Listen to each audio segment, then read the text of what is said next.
अपराधियों के लिए खुद हम एक मैसेज हैं। पूर्णिया प्रमंडल में आईजी के रूप में ज्वाइन करने के बाद सबसे पहले कटिहार जिला पहुंचे पूर्णिया के आईजी शिवदीप लांडे ने यह बयान देते हुए आने वाले दिनों में सीमांचल की पुलिसिंग किस तरह से काम करेगी यह बात साफ कर दिया। हाल के दिनों में सीमांचल में स्मैक जैसा सूखा नशा तेजी से युवाओं को अपने जद में लेते हुए बर्बाद कर रहा है। युवाओं के परिजन और समाज के लोगों को स्मैक पर रोक लगाने के लिए सहयोग का अपील किया। उन्होंने कहा कि कटिहार, पूर्णिया, किशनगंज और अररिया एसपी के साथ बैठक कर इस पर स्पेशल अभियान भी चलाया जाएगा।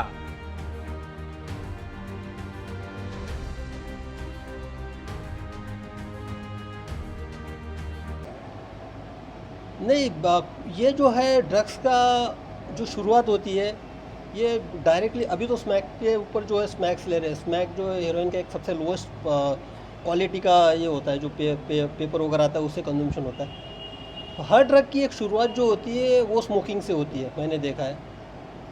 तो आप इसको शुरुआती मत कीजिए, यानी आप शुरू में आप सिगरेट पीते हैं, उसके बाद सिगरेट के बाद वीड मीन्स गांजा शुरू कर देते हो वो सिगरेट के माध्यम से। गांजे के बाद आप चले जाते हो स्मैक पे। स्मैक में जाने के बाद होता है कि आपके ये साइकोलॉजिकली इम्पैक्ट करता है ड्रग्स। आपका माइंड आपके कंट्रोल में नहीं रहता है, आपको लत लग जाती है, आपको चाहिए रहता है ड्रग्स। उसके लिए क्या करना है, तो छीनते ही करना होता है, क्राइम करना है। तो इसलिए सबसे पहले मैं यही कहूँगा कि आप इनिशियल स्टेज पे मत जाइए, यानी स्मोकिंग और ये जो पहला स्टेज है उस पर मत जाइए।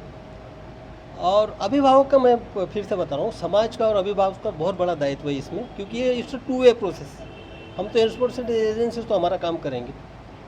अभी देखते हैं इसका डायमेंशन कितना है। एडिक्शन के बाद रिहैबिलिटेशन सेंटर्स का भी एक स्ट्रैटेजी होता है, उसमें देखेंगे, उसमें अभी काम करेंगे। और सबसे बड़ा सेटिस्फेक्शन ये है कि जितेंद्र ने बहुत अच्छा काम किया है यहाँ पे, क्योंकि आपके जो फैक्ट्स होते हैं, फैक्ट्स एंड फिगर, ये कभी झूठ नहीं हो सकते।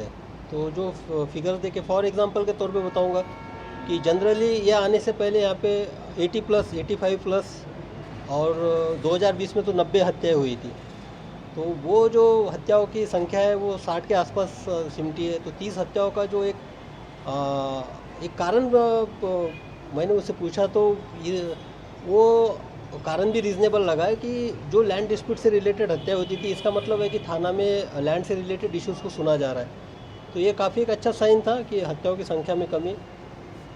लूट और डकैती जो प्रॉपर्टी ऑफेंसेस है, जो मेरे लिए भी सबसे प्रायोरिटी रहती है, उसमें भी कंट्रोल है।